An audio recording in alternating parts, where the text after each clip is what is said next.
Hi friends, நம்மளோட ஒரு குட்டி தோட்டம் பார்த்துடலாமா? வாங்க. இந்த செடி பார்த்துருக்கீங்களா? இதுதான் வந்து சேனக்கிழங்கு. இது என்ன அப்படின்னு பார்த்தீங்கன்னா, இதுதான் சேப்பக்கிழங்கு. அப்படியே இந்த யானையோட பெரிய காடு மாதிரி இருக்குல்ல, இதுதான் சேப்பக்கிழங்கு. நமக்கு எல்லாமே மோஸ்ட்லி ஆர்கானிக் தான். வாங்க அடுத்தது போகும். இது நம்மளோட குட்டி கொய்யா மரம். இங்கே வந்து கொய்யா மரம், தேங்காய் மரம், அப்புறம் இந்த மாதிரி சேனக்கிழங்கு, சேப்பக்கிழங்கு, முருங்கைக்காய் இதெல்லாம் எல்லார் வீட்லேயுமே அதிகமாக இருக்கும்.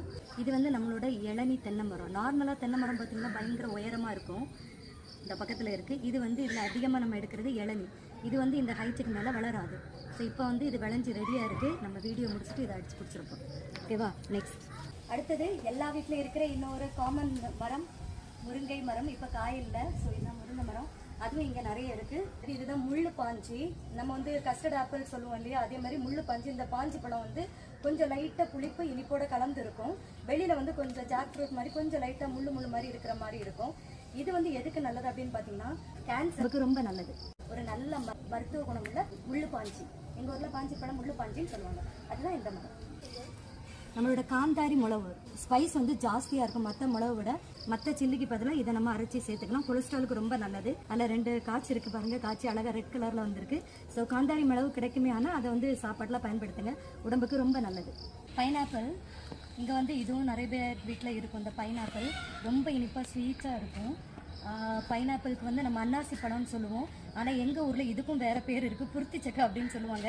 எப்படி இந்த பேர்களெல்லாம் வருது அப்படின்றது தெரியலை. வாழை மரம் இல்லாத வீடும் இங்கே இருக்க முடியாது. ஸோ அந்த வகையில் நமக்கு வாழை மரமும் இருக்குது. இது வந்து கதலி பழம்னு சொல்லுவோம் இல்லையா, அந்த வெரைட்டி தான் இந்த வாழை மரம். நெக்ஸ்ட்டு ஜாக் ஃப்ரூட், அதாவது பலாப்பழம். இந்த பலாப்பழம் வந்து இங்கிலீஷில் வந்து ஜாக் ஃப்ரூட், தமிழில் பலாப்பழம். ஆனால் எங்கள் ஊரில் இதை வந்து சக்கன்னு சொல்கிறோம். அந்த பேர் எப்படி வந்துச்சுன்னு தெரில. கேரளாலையும் சக்கான்னு சொல்லுவாங்க. ஸோ இதில் வந்து பலாமரம் பார்த்திங்கன்னா பெருசாக இருக்குது. இந்த பலாமரத்தில் தான் அதிகமாக வந்து பெப்பர் மரம் வந்து அப்படியே ட்விஸ்ட் ஆகி இருக்கும். நிறைய சுற்றி அப்படி இருக்கும். இப்போ தான் நம்ம வந்து 3 பலாப்பழம் பறித்து வச்சுருக்கோம். சூப்பராக விளைஞ்சி இருக்குது. செம்மையாக டேஸ்ட்டாக இருக்கும். இங்கே உள்ளது இனிப்பாக இருக்கும். செந்தங்கு இது வந்து கொஞ்சம் ஆரஞ்சு கலரில் இருக்கும்.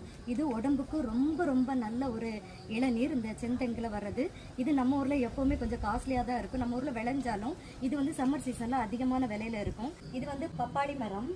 இது இல்லாத வீடு எதுவுமே இருக்காது. இதில் வந்து உருண்டையாக இருக்கிறது நாட்டு பப்பாளி, அந்த மாதிரி லாங்காக இருக்கும். நிறையா இருக்குது. இந்த இலை வந்து எதுக்கு கொள்ளும் அப்படின்னு பார்த்தீங்கன்னா, பிளட் கவுண்ட் கம்மியாக இருக்கும்ல, அவங்களுக்கும் அடிக்கடி ஃபீவர் வர்றவங்க, நம்ம டெங்கு ஃபீவர் டைம்லலாம் பார்த்தீங்கன்னா இந்த பப்பாய் இலையை நல்லா கழுவிட்டு மிக்சியில் அடித்து அதோட ஜூஸ் புழிஞ்சி சாப்பிடுவாங்க. ஃபீவர் சரியாயிடும் அப்படின்னு சொல்லி. ஸோ இதுவும் மருத்துவ குணம் கொண்டு தான். தேக்கு மரமும் எல்லார் வீட்லேயும் ஆல்மோஸ்ட் இப்போ வந்துச்சு. முன்னாடி எங்கேயாவது ஒரு வீட்டில் தான் இருக்கும். இப்போ அதிகமாக பார்க்க முடியுது. Next video.